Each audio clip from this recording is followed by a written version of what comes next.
আমরা সকলে শক্তি অনুভব করতে চাই। এবার যদি আপনাকে জিজ্ঞেস করা হয় যে সবথেকে বেশি শক্তির অনুভব কোথা থেকে করা সম্ভব, তখন কেউ কেউ বলবেন তে চান তাহলে তা পাবেন শুধু একতার দ্বারা, সংগঠনের দ্বারা। যদি আপনাকে উদাহরণ দিই, নিজের এই হাতটাকে দেখুন, 5টা আঙুল রয়েছে। কোনো একটা বস্তুকে নিজের একটা আঙুল দ্বারা তুলে ধরার চেষ্টা করে দেখুন, বড়ই কষ্ট হবে। তখন আপনি বুঝতে পারবেন যখন এই 5টি আঙুল একত্রিত হয় তখন কোনো কাজ কতটা সহজ হতে পারে। এটাই হলো শক্তি, একতার। সব থেকে ভালো উদাহরণ যদি আপনাকে দিই, তাহলে বাঁশি। এই বাঁশি থেকে অত্যন্ত মধুর সুর নির্গত হয় যা সবার মন প্রসন্ন করে দেয়। এই কথা সত্যি, কিন্তু এই বাঁশি আমি একটা বা দুটো আঙুল দিয়ে বাজাতে পারবো না। আমাকে প্রত্যেকটা আঙুল ব্যবহার করতেই হবে, তবেই এর থেকে মধুর সুর নির্গত হবে যা সকলকে প্রসন্ন করবে, ঠিক কিনা? ঠিক এইভাবেই যদি আপনি চান যে আপনার জীবনরূপী বাঁশি থেকেও মধুর সুর নির্গত হোক বা সবার মনকে প্রসন্ন করে তুলুক, তাহলে আপনাকেও জীবনে একতা নিয়ে আসতেই হবে। আপনি একাও কর্ম করতে পারেন, পথ চলতেও পারেন, সামনেও এগোতে পারেন, সাফল্যও লাভ করতে পারেন। কিন্তু যখন সকলে একসাথে এগোবেন, সেই পথে চলবেন, সেই কর্মই করবেন, তখন লক্ষ্যে অবশ্যই পৌঁছবেন, সাফল্য অবশ্যই লাভ করবেন। কিন্তু সেই সাফল্য এবং তার আনন্দর সংমিশ্রণটাই একটু অন্যরকম হবে।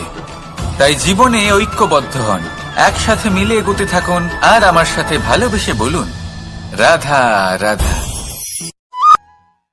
আমাদের শরীর প্রকৃতির সর্বশ্রেষ্ঠ রচনা। যে অঙ্গ প্রত্যঙ্গ আমরা লাভ করেছি, প্রত্যেকটির মধ্যে একটি নিজস্ব বার্তা রয়েছে। একটু ভেবে দেখুন, 2টি চোখ দিয়েছে দেখার জন্য, 2টি কান দিয়েছে শোনার জন্য, নাসিকাও আছে 2টি, 2টি হাত দিয়েছে দ্বিগুণ পরিশ্রম করার জন্য। কিন্তু জীব শুধুমাত্র একটি, তার উপরেও তীক্ষ্ণ বলিষ্ঠ দাঁত দিয়েছে তার রক্ষার জন্য। কখনো ভেবে দেখেছেন কেন?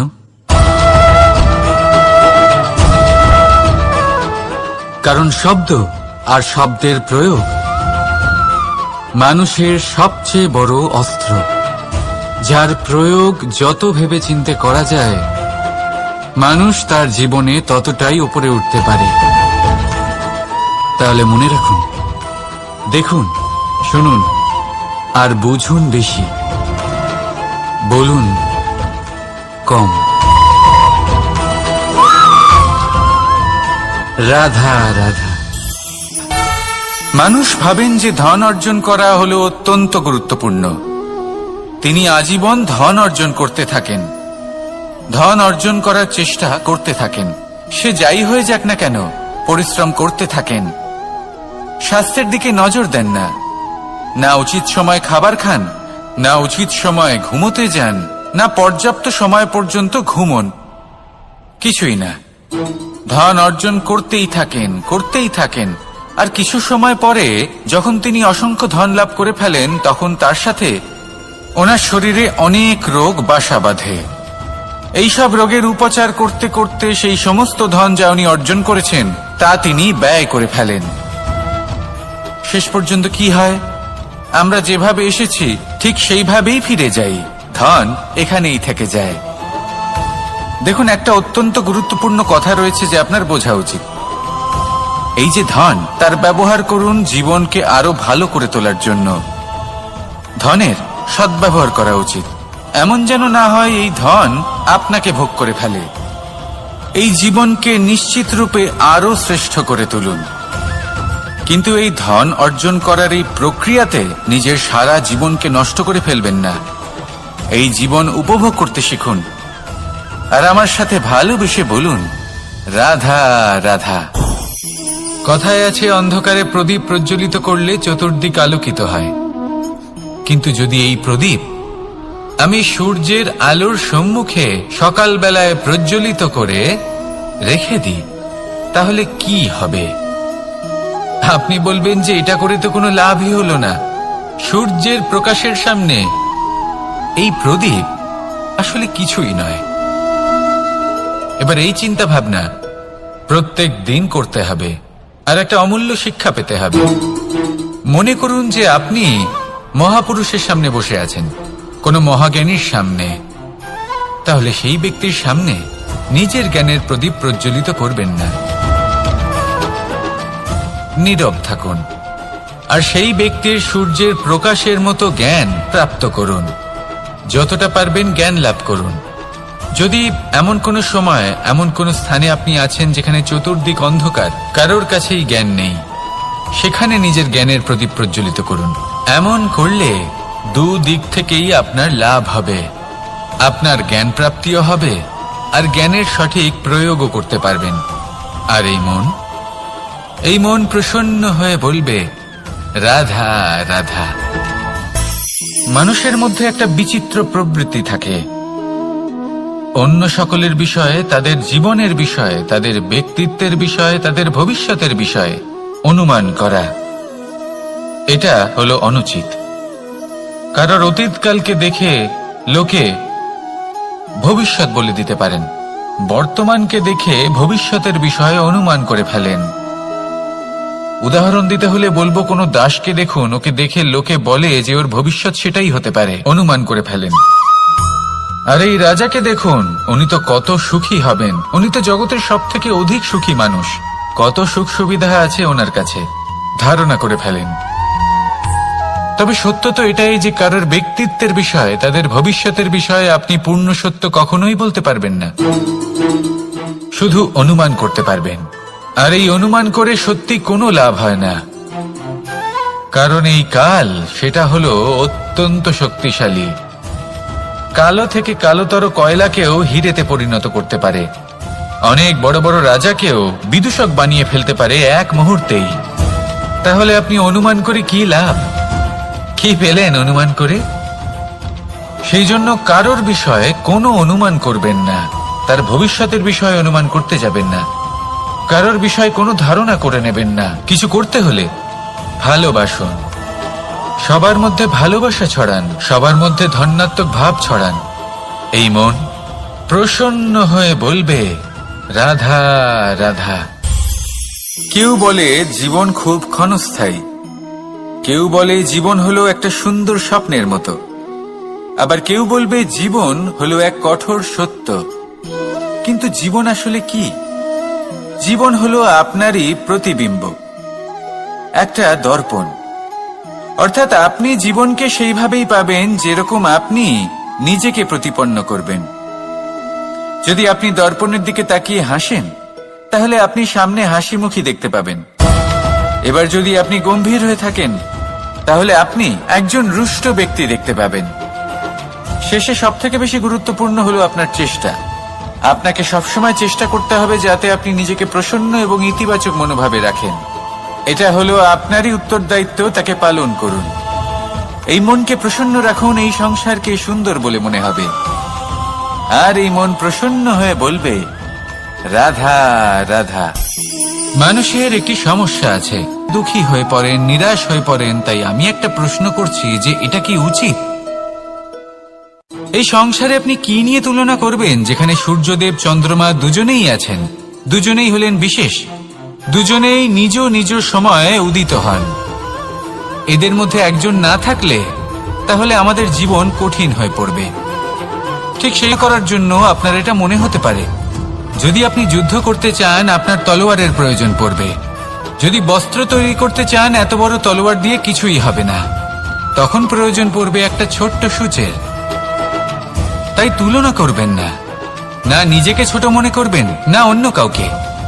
সবার সাথে সহযোগিতা করুন, আর যদি তুলনা করতেই হয় নিজের সাথে করুন, যে কাল আমি কেমন ব্যক্তি ছিলাম, আজ কি তার থেকে শ্রেষ্ঠ হয়ে উঠতে পেরেছি?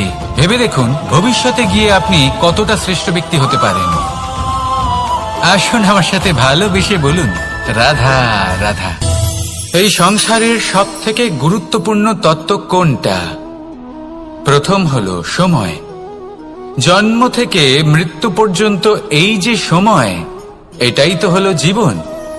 দ্বিতীয় হলো জীবন, যাতে আমরা সময়ের সদ্ব্যবহার করি।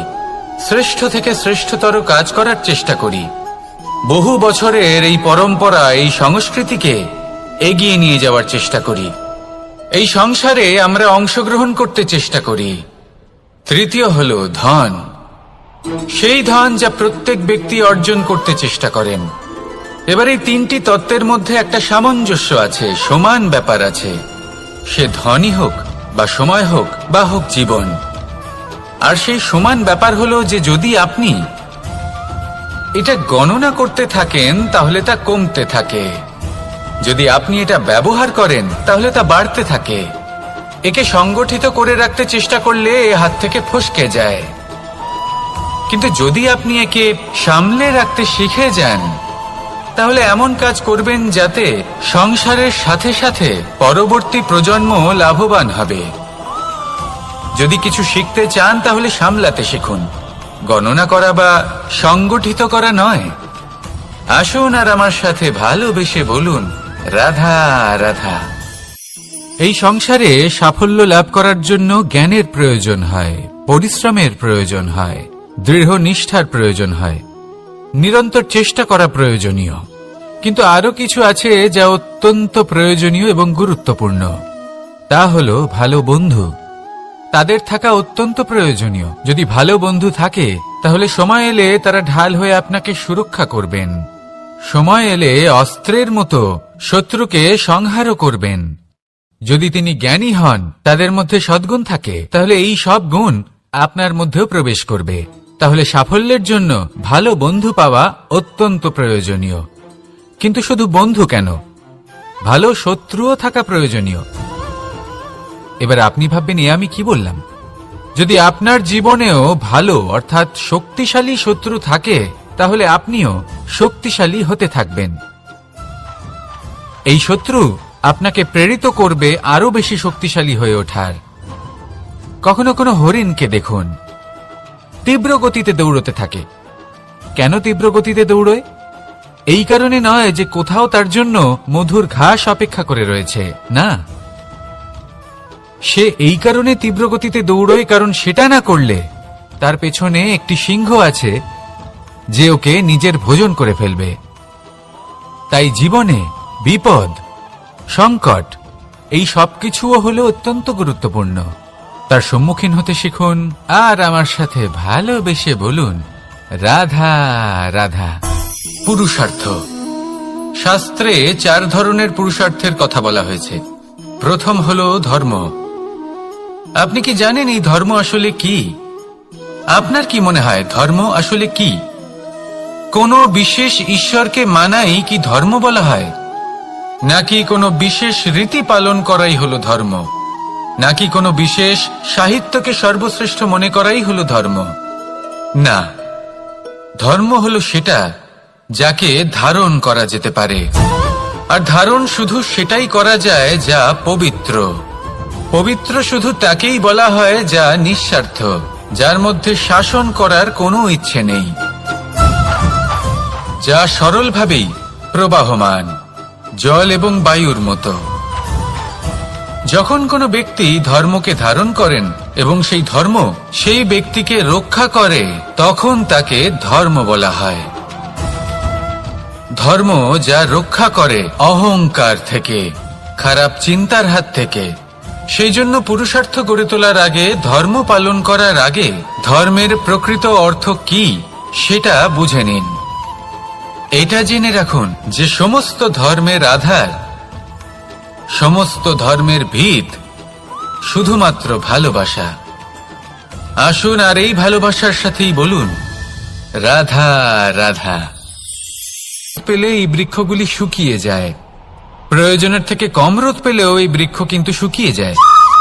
প্রয়োজনের থেকে কম জল যদি পায়, এই বৃক্ষ শুকিয়ে যেতে পারে। প্রয়োজনের থেকে অতিরিক্ত জল যদি পায়, তখনও এই বৃক্ষের শিকড়গুলি নষ্ট হয়ে যেতে পারে। এবার এটাই কিন্তু আমাদের সংসারের সাথেও হয়। আমাদের সংসারের সকল প্রতিভাশালী ব্যক্তি, যেমন লেখক, বিচারক, প্রবক্তা, যোদ্ধা, এদের সবার ক্ষেত্রে এই কথাটাই প্রযোজ্য। যদি বেশি প্রশংসা করা হয় তাহলেও এরা হারিয়ে যাবেন। প্রয়োজনের থেকে বেশি যদি নিন্দা করা হয় তখনও তারা নত হয়ে পড়বেন। তাহলে আজ আমি এদের রক্ষা ছোট্ট কাহিনী শোনাবো, নিজেদেরও। এটা কোনো এক সময়ের কথা, একটা দুজন বোন জাঁতাকলে গম পেশাই করছিলেন। জেনে রাখুন কখন কোন নিন্দায় আপনি লজ্জিত হবেন না। তিনি সময় সময় সেখান থেকে ছোট ছোট দানা তুলে নিজের মধ্যে বিষয়টা জাগ্রত করছিলেন। এবার দেখতে দেখতে গম পেশাই সমাপ্ত হয়ে বলবে, পেশাই করা গম নিয়ে সেই দুজন বোন বাড়ি ফিরে আসছিলেন এবং তাদের ফেরার পথে হঠাৎ করে কোথাও থেকে একটি বাছুর চলে এলো। এই দুই বোন ভয়ভীত হয়ে গেলেন আর তাদের হাত থেকে সেই আটা পড়ে গেল, মাটিতে মিশে গেল। এবার এই পুরো ঘটনাক্রমে যদি কারোর বিন্দুমাত্র লাভ হয়ে থাকে, বিন্দুমাত্র আনন্দ পেয়ে থাকে, তাহলে সে কে? সেই ছোট বোন, যিনি মাঝে মাঝেই গমের দানা তুলছিলেন এবং খাচ্ছিলেন। কিছুটা হলেও উনি আনন্দ লাভ করেছিলেন। এবার এরকমই হলো আমাদের জীবনে ভক্তি এবং ভালোবাসা সংক্রান্ত বিষয়। মানুষ নিজের জীবনের দৈনিক কাজে এতটাই ব্যস্ত হয়ে পড়েন, প্রত্যেকদিন শুধু কাজ কাজ কাজ কাজ করতে থাকেন, আর তাতে ভক্তি এবং ভালোবাসার জন্য সময় বার করতেই পারেন না। দেখুন, জীবনে ভক্তি আর প্রেমের এই যে ছোট ছোট মুহূর্ত আছে, এগুলো যদি আপনি যাপন করতে পারেন তাহলে তাতেই আপনি তৃপ্তি লাভ করবেন। বাকি সবই আপনার ব্যর্থ বলেই মনে হবে। জীবনে যখনই আপনি কোনো কাজ করবেন, ঈশ্বরের প্রতি সমর্পিত হয়ে সেই কাজ করুন। আর যখনই সময় পাবেন, তাহলে সেই সময় নিজের আপনজনদের দিন। যাদের আপনি ভালোবাসেন তাদের প্রতি যত্নবান হন, তাদের শুভাকাঙ্ক্ষী হন। এই প্রেম আর ভক্তির ছোট ছোট মুহূর্তগুলো আপনার জীবনকে চরিতার্থ করে তুলবে। আসুন আমার সাথে ভালোবেসে বলুন, রাধা রাধা। আমরা সবাই সূর্য করি। কেন কেন করি? কারণ আমরা জানি যে সন্ধেবেলা যখন সূর্যাস্ত হবে তখন শুধুমাত্র অন্ধকার বাকি থাকবে। ঠিক কিছুটা এরকমই হয় আমাদের মাতা পিতাও, যিনি আমাদের জন্ম দেন, আমাদের ভরণ পোষণ করেন, আমাদের বড় করেন, আমাদের প্রেম প্রদান করেন। কখনো কখনো তাদের মুখ থেকে কটু কথা নিঃসৃত হয়, আমাদের দুঃখ হয়, কিন্তু তখন আমাদের এটা বোঝা উচিত এগুলি নিঃসৃত হচ্ছে আমাদেরই মঙ্গলের জন্য। যেমন সূর্যদেব, উনিও উত্তাপ দিয়ে থাকেন আমাদেরই মঙ্গলের জন্য, যাতে ফসল পাকতে পারে, যাতে জল বাষ্প হয়ে মেঘ হতে পারে, বৃষ্টি হতে পারে, আর এই সংসারে নিরন্তর জলের প্রবাহ থাকে। আমাদের মাতা পিতা, তাদের কঠোর আচরণ, তাদের কঠোর অনুশাসনের পেছনে লুকিয়ে থাকে ওনাদের ভালোবাসা। আমাদের তা বুঝতে হবে, সসম্মানে ওনাদের গ্রহণ করতে হবে। কারণ ঠিক সূর্যাস্তের পরে যেমন চতুর্দিক অন্ধকারচ্ছন্ন হয়ে যায়, তেমনি আমাদের জীবন থেকে যখন আমাদের মাতা পিতা চলে যায়, তখন আমাদের জীবনেও শুধু এবং শুধুমাত্র অন্ধকারই ছেয়ে থাকে। সেই জন্য নিজের মাতা পিতাকে সম্মান করুন, ওনাদের ভালোবাসা প্রদান করুন। এই মন আর এই জীবন প্রসন্ন হয়ে বলবে, রাধা রাধা। শিশিরের বিন্দু পাতার ওপর পড়ে আর তার গায়ে লেগে থাকে।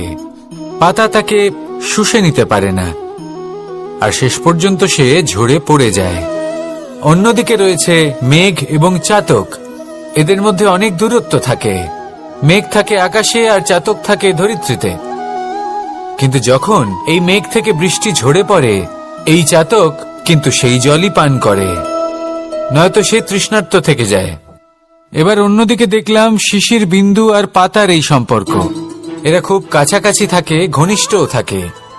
অন্যদিকে রয়েছে মেঘ এবং চাতকের সম্পর্ক, যাদের মধ্যে অনেক দূরত্ব থাকা সত্ত্বেও তারা খুব ঘনিষ্ঠ, তাই না? এই সারমর্ম খুব সরল। এই নৈকট্য, এই দূরত্ব, তা আপনার সম্পর্কে প্রভাব কিছুতেই ফেলতে পারে না। এই নৈকট্য, এই দূরত্ব, এইসব হলো শুধুমাত্র মনের ব্যাপার। কখনো আপনি অনুভব করেছেন আপনি কারোর থেকে অনেক অনেক দূরে আছেন, অনেক দূরে আছেন, তাও সেই ব্যক্তির প্রতি আপনি টান অনুভব করেন। সেখানে আপনি কারোর সাথে প্রত্যেক দিন অতিবাহিত করেন, সমস্ত জীবন অতিবাহিত করেন, সব থেকে বেশি সময় তার সাথে অতিবাহিত করেন। তাও তার প্রতি সেই টান অনুভব করেন না। এই সংকেত হলো মনের দূরত্বের। তাহলে মনের এই দূরত্ব দূর করুন আর আমার সাথে ভালোবেসে বলুন, রাধা রাধা। পাখি কখন জন্ম নেয়, কখন উড়তে শেখে, কখন বাসা বানাতে শেখে, কখন নিজের মৃত্যু লাভ করে, এসব আমাদের মধ্যে কেউ জানে না। এটা ভাবি যে এই সংসার যদি আমাকে দেখে ফেলে তাহলে কে জানে এই সংসার কি ভাববে, আমার প্রতিচ্ছবি কেমন তৈরি হবে কে জানে, কে জানে কি হবে আদি ইত্যাদি। এই সব ভাবনায় আমরা মগ্ন হয়ে যাই। কিছুটা এমন ভাবে মগ্ন হই যে বর্তমানের কর্মের এই জীবনের যাত্রাপথে সেই সময়ের আনন্দ উপভোগ করতে ভুলে যাই। এবার দেখুন একটা পাখি কি করে, ওর কর্ম হলো গান গেয়ে চলা। ওই পাখি গেয়ে চলে, কেউ ওর গান শুনুক বা না শুনুক, কেউ আদৌ শুনছে কিনা সেই বিষয়টা নিয়ে সেই পাখির কিছুই যায় আসে না। সেই পাখি নিজের কর্ম করতে থাকে। হয়তো সেই জন্যই আপনি কখনো কোনো পাখিকে কাঁদতে দেখবেন না। এরকমই আপনাকে নিজেকে গড়ে তুলতে হবে। প্রথমে নিজেকে জিজ্ঞেস করুন, এই যে কর্ম আমি করতে চলেছি সেটা কি উচিত? যদি আপনার মনে হয় সেটা উচিত তাহলে সেটা প্রমাণ করুন। এটা ভাববেন না যে এই সংসার কি ভাববে। আসুন আর আমার সাথে ভালোবেসে বলুন, রাধা রাধা। এই পুকুর দেখছেন আপনি? বাচ্চা, বৃদ্ধ, যুবক, যাকেই আমি জিজ্ঞেস করব এটা কি, সবার উত্তর সেই একই হবে। উত্তর তখনই বদলাবে যখন প্রশ্ন এটা হবে যে আপনি এই পুকুরে কি করতে চান। কেউ বলবে আমি এমনি এর পাড়ে বসে এই জল স্পর্শ করে ঠান্ডা হাওয়ার আনন্দ অনুভব করতে চাই। কেউ বলবে আমি এই পুকুরে সাঁতার কাটতে চাই। কেউ বলবে কাগজের নৌকা বানিয়ে আমি এতে ভাসিয়ে দিতে চাই। কেউ বলবে আমি মাছ ধরে নিজের জীবন যাপন করতে চাই, ইত্যাদি ইত্যাদি। আপনাকে একটা কথা বলে রাখি, আমাদের জীবনও এই পুকুরেরই মতন, একই রকম। কিন্তু আমরা এই জীবন নিয়ে কি করব সেই সিদ্ধান্ত আমাদের। এই পুকুরে আপনি মুক্তও পাবেন, আবার পাঁকও পাবেন। যদি আপনি মুক্ত পেতে চান তাহলে এই পুকুরের গভীরে আপনাকে যেতে হবে। ততটাই চেষ্টা করতে হবে যতটা করলে আপনি সেই মুক্ত অর্জন করতে পারবেন। না হলে শুধু পাঁকে হাত পড়বে। তাই যা আমি সর্বদা বলে থাকি, সিদ্ধান্ত আপনার। রাধা রাধা। এই সংসারের সব থেকে বড় সুখ কি? কেউ বলবেন নিজের লক্ষ্য প্রাপ্ত করা, কেউ বলবেন ধন উপার্জন করা, কেউ বলবেন নিদ্রাই সব থেকে বড় সুখ, কেউ বলবেন রাজ্য লাভ করা, আবার কেউ বলবেন মাতার হাত থেকে খাবার। অবশ্যই সহ্য করতে হবে, এটাই হলো প্রকৃতির নিয়ম। এই নিয়ম কিন্তু আমরা সবাই জানি, কিন্তু আমাদের মধ্যে বেশিরভাগ মানুষ এই বিভ্রান্তি নিয়ে বাঁচি যে এই যে প্রকৃতির নিয়ম তা আমার ওপর প্রযোজ্য নয়। তা কিন্তু নয়। আমাদের চতুর্দিকে এই যে নিসর্গ রয়েছে, আমরা তার কতটা ক্ষতি করি সেটা একবার ভেবে দেখুন। আমরা বনাঞ্চল জ্বালিয়ে দিই, বায়ু দূষিত করি, জল দূষিত করি, প্রাণীদের হত্যা আমরা করি। কেন? এই নিসর্গ আমরা নষ্ট করি, যদিও আমরা জানি যে আমরাও হলাম এই নিসর্গেরই অংশ। এবার দেখুন, শরীরের কোনো অংশে যদি আগুন ধরান, আস্তে আস্তে সমস্ত শরীরও জ্বলে যাবে। সেইভাবেই নিসর্গ যদি নষ্ট হয়ে যায় তাহলে মনুষ্য জাতিও নষ্ট হয়ে যাবে। তাই এই যে নিসর্গ আপনি দেখছেন, এই পুষ্প, এই বৃক্ষ, বায়ু, জল, এদের সকলকে রক্ষা করুন, নষ্ট নয়। মনে রাখবেন, যদি নিসর্গ থাকে মানুষ থাকবে, যদি নিসর্গ থাকে তাহলেই জীবন থাকবে। আসুন আমার সাথে ভালোবেসে বলুন, রাধা রাধা। এই সংসারে সবাই বলেন আমি অর্জুনের মতো হয়ে উঠতে চাই।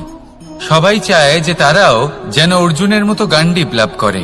তারাও চায় যে তাদেরকেও মহাদেব এসে যদি আপনিও অর্জুনের মতো গান্ডীব লাভ করতে চান, তবে আপনাকেও তার মতোই শ্রেষ্ঠ কাঠ নির্বাচন করতে হবে। সেই কর্ম আপনাকেই করতে হবে। তার প্রত্যঞ্চা যাতে তীব্র হয়, তার জন্য আপনাকে সর্বশ্রেষ্ঠ দড়ি খুঁজে বের করতে হবে। আপনার বাণ যাতে ঘাতক হয়, সেই জন্য আপনাকে নতুন নতুন ধাতু খুঁজে বের করতে হবে। সেই শিক্ষা আপনাকে লাভ করতে হবে, তবেই আপনার ইচ্ছে পূর্ণ হবে। অর্জুন হওয়া বড়ই সরল, যদি আপনি কিভাবে অর্জন করতে হয় তা জানেন। শুধুমাত্র স্বপ্ন দেখেন যারা, তারা কখনোই অর্জন করতে পারবেন না। কিন্তু যদি কেউ অজ্ঞাতবাস ভোগ করতে পারে, যদি কেউ লাক্ষাগৃহ থেকে পালিয়ে বাঁচতে পারে, যদি কেউ কঠোর তপস্যা করতে পারে, প্রতীক্ষা করতে পারে এবং পরিশ্রম করতে পারে, তাহলে সে অর্জুন অবশ্যই হয়ে উঠবে। যদি আপনি অর্জুন হয়ে উঠতে চান, তাহলে কর্ম করতে শিখুন আর আমার সাথে ভালোবেসে বলুন, রাধা রাধা। জীবন থাকলে লক্ষ্য অবশ্যই থাকবে। যদি লক্ষ্য থাকে, তার পথ অবশ্যই থাকবে। যদি পথ থাকে, আমরা জীবনে সফল হব না অসফল, পুরস্কারের ভাগীদার হব, তাই জীবনে প্রতিশোধ নয়, পরিবর্তন বাছুন। বদলা নয়, বদল বেছে নিন। আপনার বাধা আপনার বন্ধু হয়ে যাবে। রাধা রাধা। সমস্ত মানুষের জীবন কিছুটা সমান হয়। মানুষ জন্মগ্রহণ করে, তারপর চলতে শেখে, জীবনে এগিয়ে চলে, বার্ধক্য লাভ করে, তারপর সমাপ্ত হয়ে যায়। কিন্তু সেই ব্যক্তিরা কারা যারা প্রকৃত অর্থে মনুষ্য জীবন যাপন করেন? এনারা হলেন সেই ব্যক্তি যারা পড়ে গেলেও আবার উঠে দাঁড়ানোর চেষ্টা করেন, নিজের ভেঙে পড়া অস্তিত্বকে আগলে নিয়ে আবার একটা আকার দেবার চেষ্টা করেন, ভগ্ন আশাকে আবার একটা নতুন দিশা দেন। অসফল হওয়ার পরেও থামেন না, আবার এগোতে থাকেন। অসফল হওয়ার পরে যদি আপনি থেমে যান, তাহলে সাফল্য আপনার সামনে অপেক্ষা করে, কিন্তু আপনি তা দেখতে পান না। তাই জীবনের সংঘর্ষে অংশগ্রহণ করতে শিখুন। জীবনের সংঘর্ষ থেকে পালাবেন না। আসুন আমার সাথে ভালোবেসে বলুন, রাধা রাধা। এই সন্তানেরা হৃষ্টপুষ্ট হয়ে যায় এবং সেই কথা বাজ নিজে বুঝতে পেরে যায়। সেই বাজ নিজেই সেই বাসা ছিন্ন ভিন্ন করে দেয়। সেই সন্তান যাদের সবেমাত্র ডানা গজিয়েছে, কিভাবে উঠতে হয় তারা জানে না, সেই সন্তানগুলিকে উচ্চতা থেকে ঠেলে দেয়। সেই সন্তান প্রথমে ভয়ভীত হয়ে যায়। তারা সামনে মৃত্যুকে দেখতে পেয়ে ভয়ের কারণে তাদের ডানা ঝাপটাতে থাকে, আর সেই প্রক্রিয়াতেই সেই সন্তানগুলি উড়তে শুরু করে দেয়। এবার এই ঘটনায় আমরা কি শিক্ষা পেতে পারি? এটাই, যদি আপনি মাতা পিতা হন, তাহলে নিজের সন্তানকে অবশ্যই স্নেহ করুন, কিন্তু তাদেরকে নিজের আঁচলের তলায় বেঁধে রাখবেন না। যদি আপনি চান আপনার সন্তান জীবনে উন্নতি করুক, তাহলে নিজের মুঠো থেকে তাদের স্বতন্ত্র করে দিন। এই সংসারে সংঘর্ষ করতে দিন। সেই সন্তান নিজেই বুঝতে পারবে যে জন্মের সময় পাওয়া ডানা কি করে ব্যবহার করতে হয়। আর আপনার চোখের সামনে আপনার সন্তান এই আকাশে উড়তে থাকবে। তাহলে আসুন আমার সাথে ভালোবেসে বলুন, রাধা রাধা। সংসারে সবচেয়ে পবিত্র মানা হয় গঙ্গা জলকে। কখনো ভেবে দেখেছেন কেন? কারণ গঙ্গা জলের আবির্ভাব অত্যন্ত শুদ্ধ হয়, তার জন্ম শুদ্ধ হয়, যেখান থেকে তার শুরু সেটাই শুদ্ধ হয়। আর শুরুটা শুদ্ধ হওয়া অত্যন্ত আবশ্যক। আমাদের জীবনে সবই শুরু হয় আমাদের ভাবনা থেকে। নিজের ভাবনাকে শুদ্ধ রাখুন, কারণ এই ভাবনা থেকেই আবির্ভাব হয় শব্দের। আপনার সব সংসারে, এই জীবনে নিজের ভাবনা শুভ রাখলে, শুদ্ধ করলে, আপনার মন সুপ্রসন্ন হয়ে বলবে, রাধা রাধা। মানুষ জন্মগ্রহণ করে, তার সাথে ভয়েরও জন্ম হয়। ছোটবেলা থেকেই আমাদের মনে কোনো না কোনো প্রকারের ভয় থেকেই যায়। কেউ এই বিষয়ে ভয় পায় যে তার কোনো বস্তু তার থেকে দূরে চলে যাবে। কেউ এই বিষয়ে ভয় পায় যে আমি নিজেকে হারিয়ে ফেলব। কেউ এই ভেবে ভয় পায় যে আমার প্রিয়জনেরা তারা যেন আমার থেকে দূরে না চলে যায়। কেউ এই ভেবে ভয় পায় যে আমরা যেন পথ না হারিয়ে ফেলি, আদি ইত্যাদি। কিন্তু সত্যি কথা বলতে ভেবে দেখুন, এই ভয় বাস্তবে কি? শুধুই একটা মনস্থিতি, আর কিছুই নয়। যা কিছু আপনি জীবনে পেয়েছেন তা একদিন আপনাকে হারাতে হবে। এই জীবন হলো আপনারই, কিন্তু তাও একদিন সমাপ্ত হবে। তাই ভয় পেয়ে কি লাভ? এই ভয় শুধু আপনাকে জীবন যাপন করা থেকে বাধা দিচ্ছে, আর কিচ্ছু নয়। পথ হারিয়ে ফেললেই বুঝতে পারবেন যে নতুন পথ কিভাবে বানাতে হয়।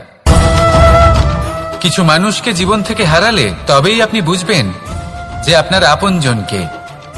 এই ভয়ের কারণে ভীত হয়ে থাকবেন না। এই তারা নক্ষত্র অন্ধকারের অভাবে গুরুত্ব হারায়। শিবকেও মহাদেব হওয়ার জন্য বিষপান করতে হয়েছিল। প্রত্যেক পরিস্থিতি, প্রত্যেক সাফল্য আপনার পরীক্ষা নেবে। তাতে উত্তীর্ণ হওয়া হলো আপনার কর্ম। যখনই আপনি ভয় পাবেন বা সংকটের সম্মুখীন হবেন, তখন সাহসের সাথে তার সম্মুখীন হন। মনে রাখবেন, যে সম্মুখীন হতে জানে সাফল্য তার সাথে সবসময় থাকে। আসুন আর আমার সাথে ভালোবেসে বলুন, রাধা রাধা। আমাদের হাতটা দেখুন। এই হাতে 5টা আঙুল আছে, যা ভিন্ন ভিন্ন ধরত। এবার এরকমই কিছু আমাদের সংসারেও হয়। আমাদের দেশ, যেখানে একটি ভূমির ওপর ভিন্ন ভিন্ন ধর্মের মানুষ বাস করেন, ভিন্ন ভিন্ন জাতি, ভিন্ন ধর্ম, ভিন্ন ভাষা, কিন্তু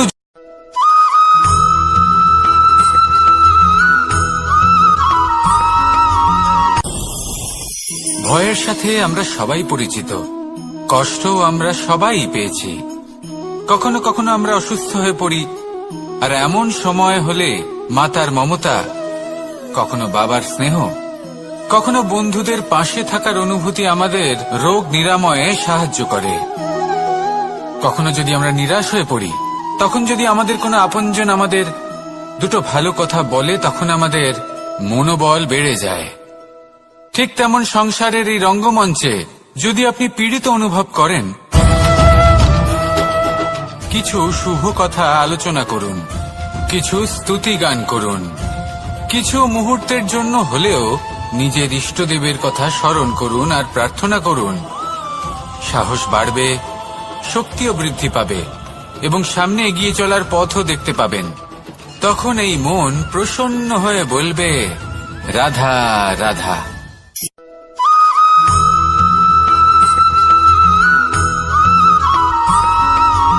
ফিরে আসছিলেন, এবং তাদের ফেরার পথে হঠাৎ করে কোথাও থেকে একটি বাছুর চলে এলো।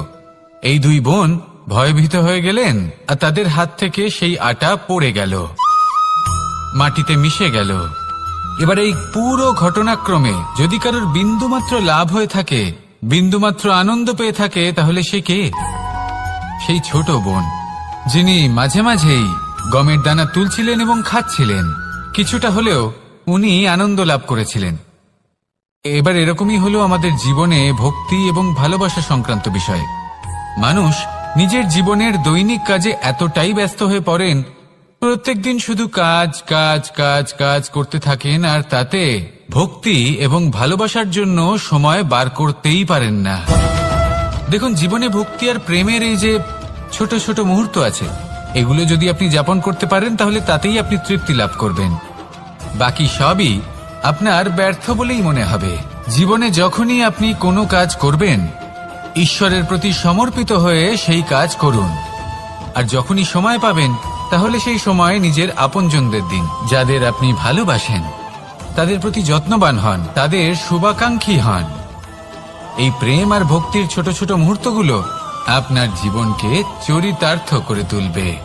আসুন আমার সাথে ভালোবেসে বলুন, রাধা রাধা।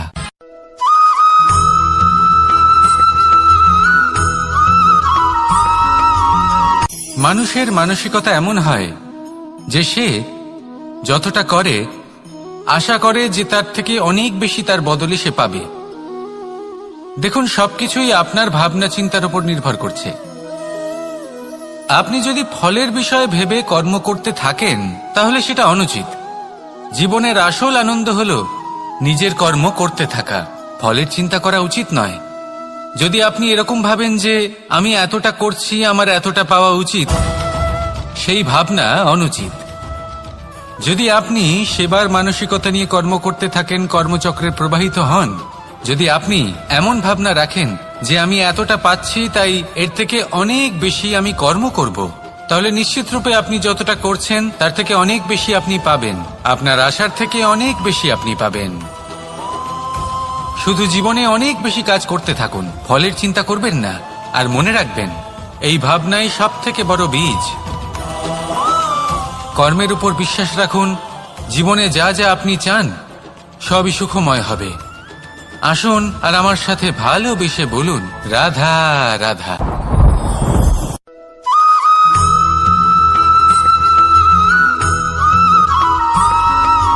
প্রত্যেক মানুষ নিজের জীবনে হীরক তথা হীরে এবং দর্পণ এই দুই দেখেছেন। এই দুই হলো সাদা এবং এরা দুজনেই আলোর প্রতিফলন ঘটায় এবং এরা দুজনেই উজ্জ্বল হয়ে ওঠে। আপনি হয়তো মনে মনে ভাবছেন যে এটা কি ধরনের তুলনা করছি। একটা হীরে তো রত্ন, তার মূল্য দর্পণের থেকে অনেক গুণ বেশি। কিন্তু হীরে থাকাতে দর্পণের মূল্য কিন্তু কোনো অংশে কমে যায় না, তাই না? মানুষ যখন হীরে নিজের হাতে নেয় তখন সবার আগে কি খোঁজে? দর্পণ, যাতে তার মধ্যে দিয়ে দেখে সে বুঝতে পারে যে সেই হীরে আদৌ তার শোভাবর্ধন করছে কিনা, তাকে ভালো দেখাচ্ছে কিনা, প্রসাধনের জন্য সেটা ব্যবহার করা ঠিক হবে কিনা। অর্থাৎ হীরের উপস্থিতিতে দর্পণের গুরুত্ব কম হলো না, দর্পণের কারণে হীরের মূল্য বোঝা গেল। আমাদের জীবনেও ঠিক এরকমই ঘটে। আপনারা যদি সংসারে নিজের আশেপাশে দেখেন, এমন অনেক মানুষ দেখতে পাবেন যারা নিজেদের ক্ষেত্রে মহান স্থানে পৌঁছেছেন, নিপুণ এবং শ্রেষ্ঠ হয়েছেন। আপন হয়ে থাকেন তাহলে নিজেকে ছোট মনে করবেন না। আসুন আর আমার সাথে ভালোবেসে বলুন, রাধা রাধা।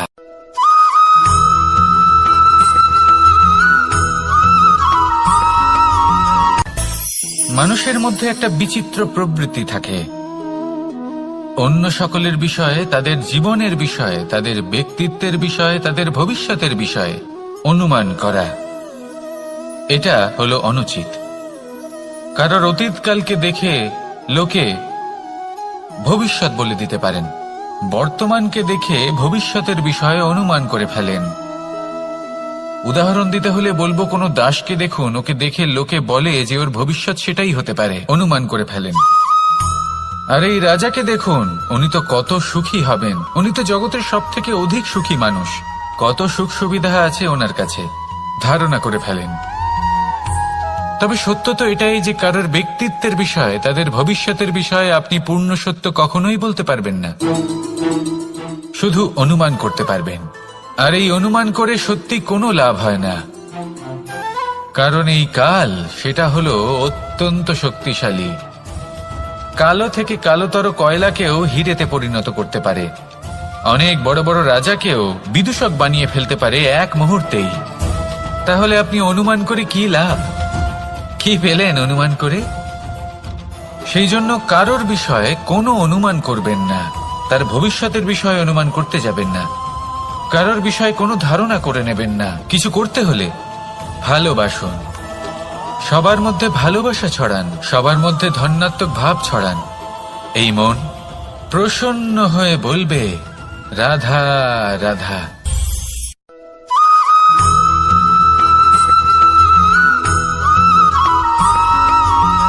এই সংসারে সব থেকে বড় ব্যক্তি কে? আপনি বলবেন, এ কেমন ধরনের প্রশ্ন? কিন্তু এটা হলো সব থেকে উচিত প্রশ্ন। কেউ এর উত্তর দেবে যে সেই মহাপ্রতাপী রাজা, তিনি হলেন সব থেকে বড় ব্যক্তি, সেই বড় রাজনীতিবিদ, তিনিই সব থেকে বড় ব্যক্তি।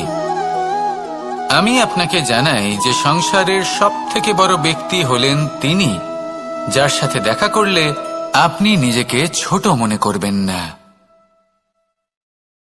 কোন ব্যক্তি যিনি সব থেকে বেশি শক্তিশালী আপনি যদি তার সামনে যান তাহলে উনি আপনার অন্তরের শক্তিকে বাইরে বের করে আনবে, আপনার অন্তরে লুকিয়ে থাকা শক্তিকে জাগ্রত করতে প্রেরণা প্রদান করবে।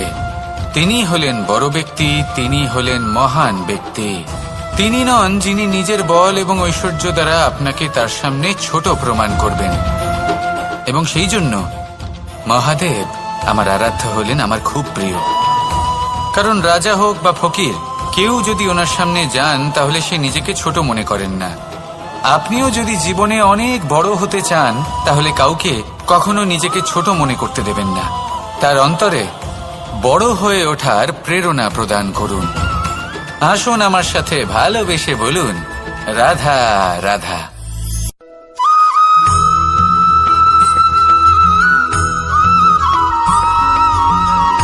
জীবন কিসের উপর নির্ভরশীল? ধনের ওপর। বৈভবের অনুভব যদি আপনি করতে চান তাহলে তা পাবেন শুধু একতার দ্বারা, সংগঠনের দ্বারা। যদি আপনাকে উদাহরণ দিই, নিজের এই হাতটাকে দেখুন, 5টা আঙুল রয়েছে। কোনো একটা বস্তুকে নিজের একটা আঙুল দ্বারা তুলে ধরার চেষ্টা করে দেখুন, বড়ই কষ্ট হবে। তখন আপনি বুঝতে পারবেন যখন এই 5টি আঙুল একত্রিত হয় তখন কোনো কাজ কতটা সহজ হতে পারে। এটাই হলো শক্তি, একতার। সব থেকে ভালো উদাহরণ যদি আপনাকে দিই তাহলে বাঁশি। এই বাঁশি থেকে অত্যন্ত মধুর সুর নির্গত হয় যা সবার মন প্রসন্ন করে দেয়। এই কথা সত্যি। কিন্তু এই বাঁশি আমি একটা বা দুটো আঙুল দিয়ে বাজাতে পারবো না। আমাকে প্রত্যেকটা আঙুল ব্যবহার করতেই হবে, তবেই এর থেকে মধুর সুর নির্গত হবে যা সকলকে প্রসন্ন করবে, ঠিক কিনা? ঠিক এইভাবেই যদি আপনি চান যে আপনার জীবনরূপী বাঁশি থেকেও মধুর সুর নির্গত হোক বা সবার মনকে প্রসন্ন করে তুলুক, তাহলে আপনাকেও জীবনে একতা নিয়ে আসতেই হবে। আপনি একাও কর্ম করতে পারেন, পথ চলতেও পারেন, সামনেও এগোতে পারেন, সাফল্যও লাভ করতে পারেন। কিন্তু যখন সকলে একসাথে এগোবেন, সেই পথে চলবেন, সেই কর্মই করবেন, তখন লক্ষ্যে অবশ্যই পৌঁছবেন, সাফল্য অবশ্যই লাভ করবেন। কিন্তু সেই সাফল্য এবং তার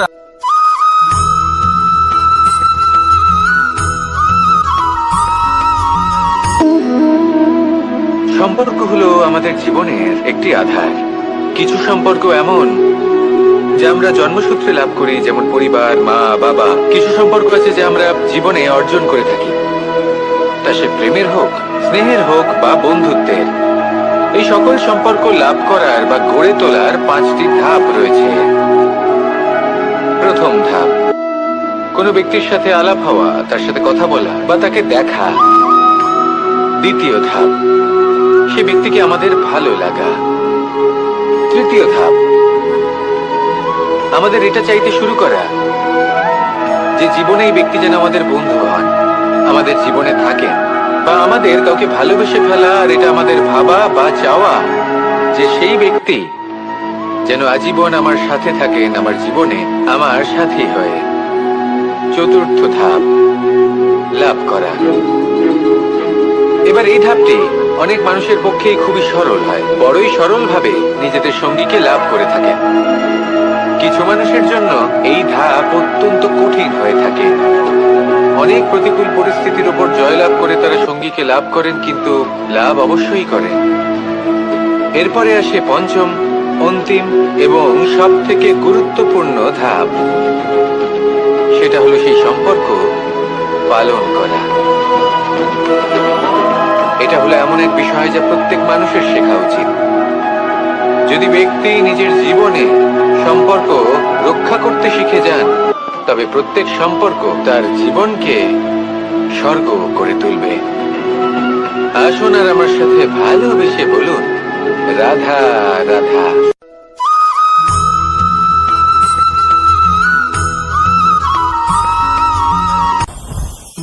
জীবনে কিছু শেখা অত্যন্ত গুরুত্বপূর্ণ। এবার কি কি শিখতে হবে সেই সব শেখানোর জন্য অনেক শিক্ষক রয়েছেন, কিন্তু কি শিখবেন না আর কি করবেন না এটা আমাদের নিজের অভিজ্ঞতা দিয়ে শিখতে হয়। কিন্তু তার মানে এটা নয় যে যদি আপনাকে শিখতে হয় যে আগুনের তাপ কতটা, আপনাকে আগুনের মধ্যে হাত দিতে হবে। না, অন্য কারোর অভিজ্ঞতা দ্বারাও শিখতে পারেন। প্রশ্ন শুধুমাত্র একটাই যে আপনি কি শিখতে চান নাকি চান না।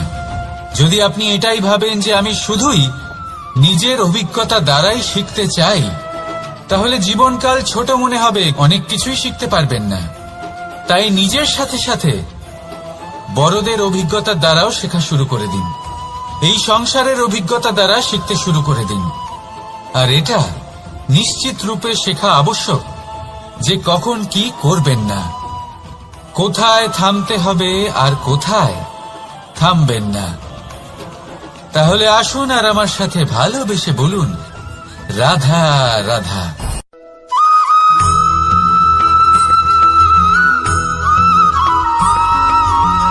ভালো, শুধু ওনাদের কঠোর ব্যবহার দেখলে আমরা একটু ভয় পেয়ে যাই।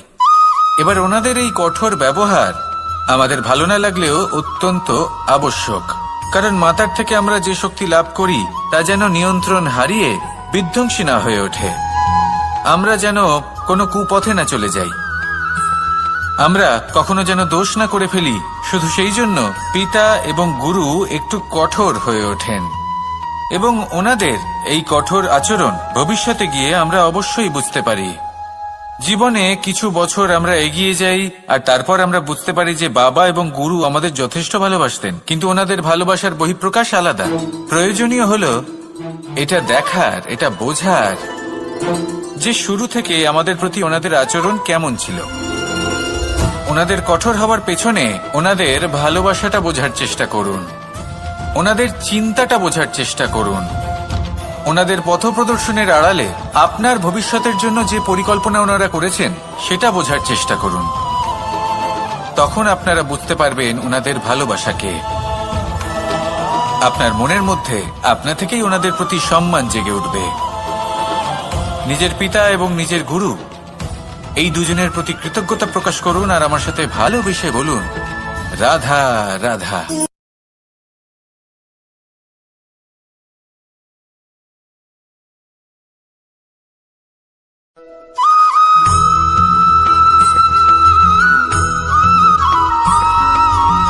পঞ্চতত্ত্বের মধ্যে দ্বিতীয় তত্ত্ব হল ধরণী, ভূমি, যাকে আমরা ধরণী মাতা বলি। এই ধরণী ধৈর্য ধারণ করে, আর এর ওপরেই আমাদের সমগ্র সংসার নির্ভরশীল।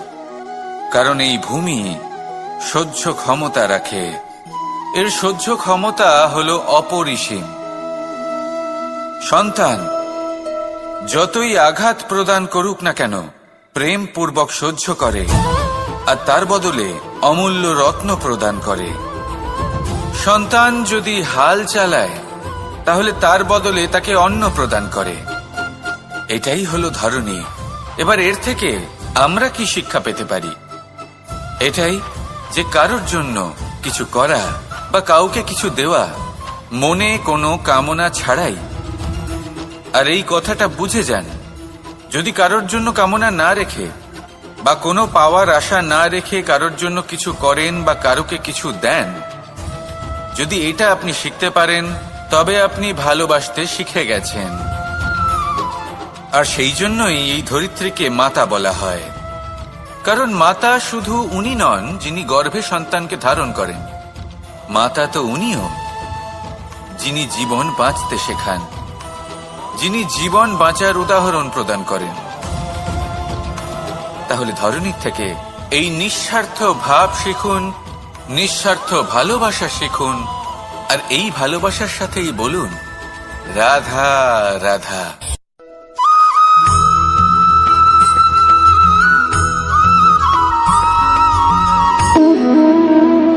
সম্পর্ক হলো আমাদের জীবনের একটি আধার। কিছু সম্পর্ক এমন যা আমরা জন্মসূত্রে লাভ করি, যেমন পরিবার, মা, বাবা। কিছু সম্পর্ক আছে যে আমরা জীবনে অর্জন করে থাকি, তা সে প্রেমের হোক, স্নেহের হোক বা বন্ধুত্বের। এই সকল সম্পর্ক লাভ করার বা গড়ে তোলার 5টি ধাপ রয়েছে। প্রথম ধাপ, কোনো ব্যক্তির সাথে আলাপ হওয়া, তার সাথে কথা বলা বা তাকে দেখা। দ্বিতীয় ধাপ, সে ব্যক্তিকে আমাদের ভালো লাগা। তৃতীয় ধাপ, আমাদের এটা চাইতে শুরু করা যে জীবনে এই ব্যক্তি যেন আমাদের বন্ধু হন, আমাদের জীবনে থাকেন, বা আমাদের কাউকে ভালোবেসে ফেলা, আর এটা আমাদের ভাবা বা চাওয়া যে সেই ব্যক্তি যেন আজীবন আমার সাথে থাকেন, আমার জীবনে আমার সাথী হয়ে। চতুর্থ ধাপ, লাভ করা। এবার এই ধাপটি অনেক মানুষের পক্ষেই খুবই সরল হয়, বড়ই সরল ভাবে নিজেদের সঙ্গীকে লাভ করে থাকেন। কিছু মানুষের জন্য এই ধাপ অত্যন্ত কঠিন হয়ে থাকে। অনেক প্রতিকূল পরিস্থিতির উপর জয়লাভ করে তারা সঙ্গীকে লাভ করেন, কিন্তু লাভ অবশ্যই করেন। এরপরে আসে পঞ্চম, অন্তিম এবং সব থেকে গুরুত্বপূর্ণ ধাপ। সেটা হলো সেই সম্পর্ক পালন করা। এটা হলো এমন এক বিষয় যা প্রত্যেক মানুষের শেখা উচিত। যদি ব্যক্তি নিজের জীবনে সম্পর্ক রক্ষা করতে শিখে যান, তবে প্রত্যেক সম্পর্ক তার জীবনকে স্বর্গ করে তুলবে। আসুন আর আমার সাথে ভালোবেসে বলুন, রাধা রাধা।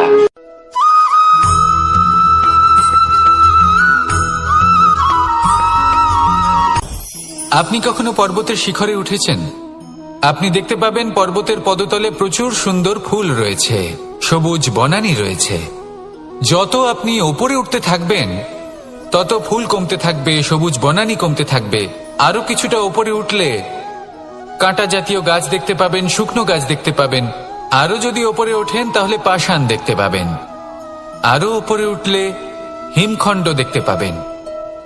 এই যে পর্বত, তা মনুষ্য জীবনের সব থেকে উত্তম উদাহরণ। মানুষ যখন সাফল্যের শিখরে পৌঁছতে চান, মহানুভবতার শিখরে পৌঁছতে চান, পথে যত আস্তে আস্তে উপরে উঠতে থাকেন, ততই ভৌতিক বস্তু তার থেকে বিচ্ছিন্ন হতে থাকে।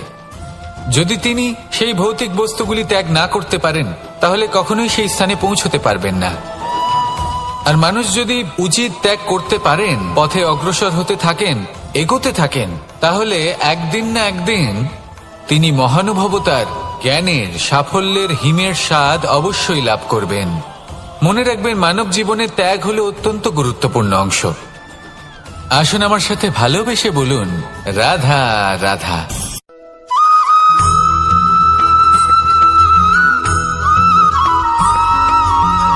মানুষের মানসিকতা এমন হয় যে সে যতটা করে আশা করে যে তার থেকে অনেক বেশি তার বদলে সে পাবে। দেখুন, সবকিছুই আপনার ভাবনা চিন্তার উপর নির্ভর করছে। আপনি যদি ফলের বিষয়ে ভেবে কর্ম করতে থাকেন, তাহলে সেটা অনুচিত। জীবনের আসল আনন্দ হলো নিজের কর্ম করতে থাকা, ফলের চিন্তা করা উচিত নয়। যদি আপনি এরকম ভাবেন যে আমি এতটা করছি, আমার এতটা পাওয়া উচিত, সেই ভাবনা অনুচিত। যদি আপনি সেবার মানসিকতা নিয়ে কর্ম করতে থাকেন, কর্মচক্রে প্রবাহিত হন, যদি আপনি এমন ভাবনা রাখেন যে আমি এতটা পাচ্ছি, তাই এর থেকে অনেক বেশি আমি কর্ম করব, তাহলে নিশ্চিতরূপে আপনি যতটা করছেন তার থেকে অনেক বেশি আপনি পাবেন। আপনার আশার থেকে অনেক বেশি আপনি পাবেন। শুধু জীবনে অনেক বেশি কাজ করতে থাকুন, ফলের চিন্তা করবেন না। আর মনে রাখবেন, এই ভাবনাই সব থেকে বড় বীজ। কর্মের উপর বিশ্বাস রাখুন। জীবনে যা যা আপনি চান সবই সুখময় হবে।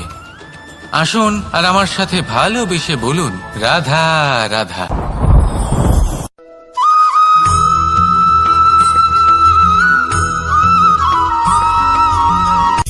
সূচের শেষে একটি ছিদ্র থাকে, যার দ্বারা আমরা এই সুতো পরাতে পারি। আর তারপর সূচের সাহায্যে এই সুতো দিয়ে বস্ত্র সেলাই করা যায়। কিন্তু যদি সুতোটা সোজা করে ধরা না হয়, তাহলে সূচে কখনো এই সুতো পরানোই সম্ভব নয়। যদি এতে কোনো গিঁট পড়ে, তখন তা কখনোই এই ছিদ্র দ্বারা প্রবেশ করা সম্ভব নয়। ঠিক এইভাবেই যদি আপনি কারোর জীবনে প্রবেশ করতে চান, কারোর অন্তরে প্রবেশ করতে চান, তাহলে আপনাকেও সহজ থাকতে হবে। এতে কোনো গিঁট থাকলে চলবে না, অর্থাৎ মনে যাতে কোনো মালিন্য না থাকে, যেন কোনো কুচিন্তা না থাকে। যদি এসব থাকে, তাহলে আপনি কখনো কারোর জীবনে প্রবেশ করতে পারবেন না। আর যদি কোনোভাবে আপনি প্রবেশ করেও যান, তাহলে তার মনে ঘর করতে পারবেন না। নিজেকে এই সুতোর মতন করে তুলুন, সহজ। মনে যেন কোনো কুচিন্তা না থাকে, সবার প্রতি যেন সদ্ভাবনা থাকে, শুভ চিন্তা থাকে। এমনটা করতে থাকুন। এমন একটা দিন আসবে যেদিন এই সমস্ত সংসারের ব্যক্তির মনে আপনি বাস করবেন, আর তখন এই মন প্রসন্ন হয়ে বলবে, রাধা রাধা।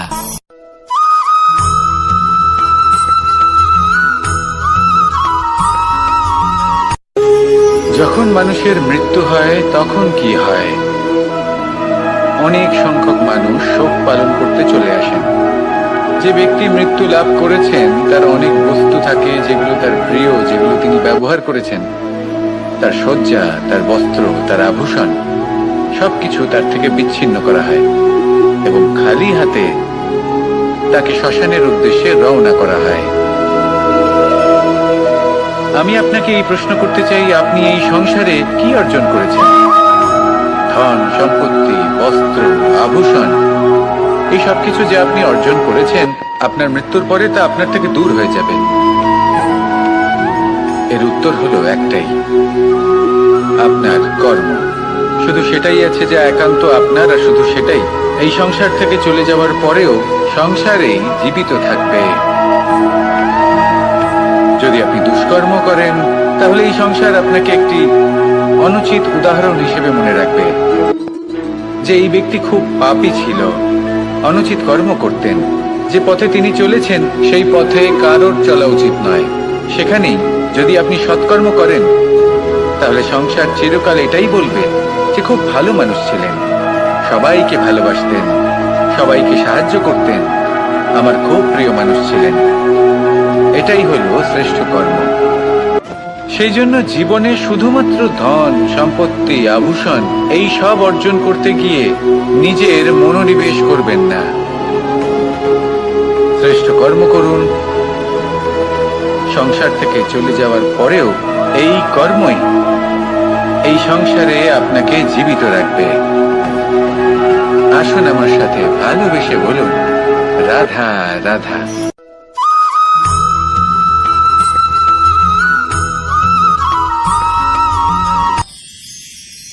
মানুষ তার জীবনে দুই ধরনের পরিস্থিতিকে খুব ভয় পায়। এক, কোনো কারণবশত কারোর সামনে নত হওয়া। দুই, কোনো কারণে নিজের চরিত্র থেকে, নিজের মূল্যবোধ থেকে বিচ্যুত হওয়া। এবার কেন হয় এরকম যে কথায় কথায় কারোর সামনে নত হতে হয়? কেন বারংবার নিজের চরিত্র থেকে চ্যুত হতে হয়? এরকম কেন হয়? এটা তখনই হয় যখন আমাদের শিক্ষা এবং মূল্যবোধের অভাব থাকে। যদি মানুষের মধ্যে প্রকৃত শিক্ষা থাকে তাহলে এই সংসারে কোনো সময় এবং কারোর সামনেই নত হওয়ার কোনো প্রয়োজন নেই। যদি মানুষের মধ্যে মূল্যবোধ থাকে তাহলে তাকে নিজের মূল্যবোধ বা চরিত্র থেকে বিচ্যুত হতে হয় না, তা সে যাই হয়ে যাক না কেন। কোনো বালককে যদি জন্ম থেকেই সুশিক্ষার অধিকারী করা হয়, শিক্ষিত করা হয়, মূল্যবোধের অধিকারী করা হয়, তবে সে এই সংসারে এমন কর্ম করবে যাতে সে নিজেকে, নিজের পরিবারকে, সমগ্র সমাজকে গর্বিত করতে পারে। শিক্ষা লাভ করুন, মূল্যবোধ লাভ করুন এবং আমার সাথে ভালোবেসে বলুন, রাধা রাধা।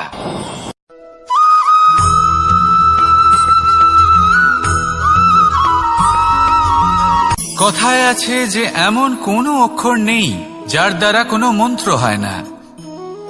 এমন কোনো বনস্পতি নেই যা নিজেই একটা ঔষধি নয়। পৃথিবীর এমন কোনো ব্যক্তি নেই যার মধ্যে কোনো যোগ্যতা থাকে না। শুধু প্রয়োজন হলো যে ব্যক্তিকে আমরা খুঁজে চলেছি তাকে সঠিকভাবে চিনে নেওয়া।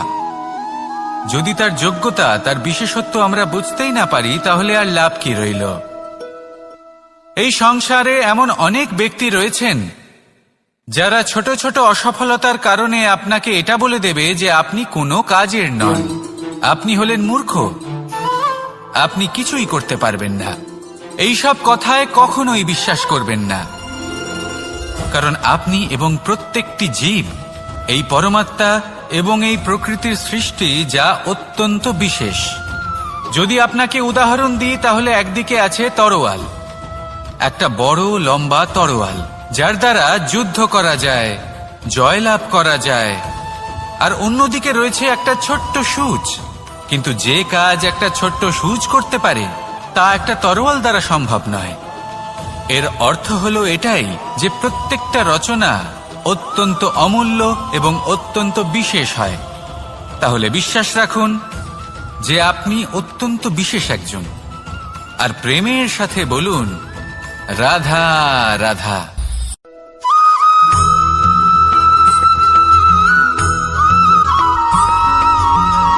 এই সংসারে কোনো বস্তু হোক বা ব্যক্তি হোক, তার একার গুরুত্ব কিন্তু খুব বেশি নয়। একটা উদাহরণ হিসেবে বৃষ্টির ফোঁটাকে ভেবে দেখুন। যদি একটি বৃষ্টির ফোঁটা হয় তাহলে তার খুব বেশি গুরুত্ব থাকে না, কিন্তু যখন সহস্র বৃষ্টির ফোঁটা মেঘের মধ্যে দিয়ে ঝরে পড়ে তখন সেটা বর্ষার রূপ ধারণ করে। সেই বর্ষা যা এই প্রকৃতিকে শান্ত করে। সেইভাবেই পাথরের ছোট টুকরো তার খুব বেশি গুরুত্ব থাকে না, কিন্তু যখন অসংখ্য পাথরের টুকরো একত্রিত হয় তখন তা পর্বতের আকার ধারণ করে। সেইভাবেই কিছু মানুষ যখন একত্রিত হন তখন তৈরি হয় পরিবার, কিছু পরিবার যখন একত্রিত হয় তখন তৈরি হয় সমাজ, যখন অনেক সংখ্যক সমাজ একত্রিত হয় তখন তৈরি হয় রাজ্য। এবার এই রাজ্যের সবথেকে গুরুত্বপূর্ণ ব্যক্তি হতে পারেন রাজা, কিন্তু তাও সেই রাজা একা কিছু করতে পারেন না। যুদ্ধ লড়ার সময় তারও নিজের সৈন্যদলকে প্রয়োজন পড়ে। কিন্তু এই সংসারে এমন একজন ব্যক্তি আছেন যিনি একাই সব কাজ করতে থাকেন, এবং সেই ব্যক্তি হলেন মা। আমাদের জীবনে একজন পিতার ভূমিকা কিন্তু নিঃসন্দেহে অমূল্য, কিন্তু আমাদের সকলের জীবনে যে ভূমিকা একজন মায়ের তা অন্য কারোর থাকে না। একজন মা একাই সন্তানকে বড় করতে পারেন, সংস্কারী করে তুলতে পারেন, তার জন্য পরিশ্রম করেন। আর এত কিছু কাজ করার পরেও তার কাজের জন্য তিনি প্রশংসা অবশ্য পান না। উল্টে যদি সেই সন্তান অনুচিত পথে চালিত হয়, অনুচিত কর্ম করে, তখন সেই মাকেই অপবাদের পাত্র হয়ে উঠতে হয়।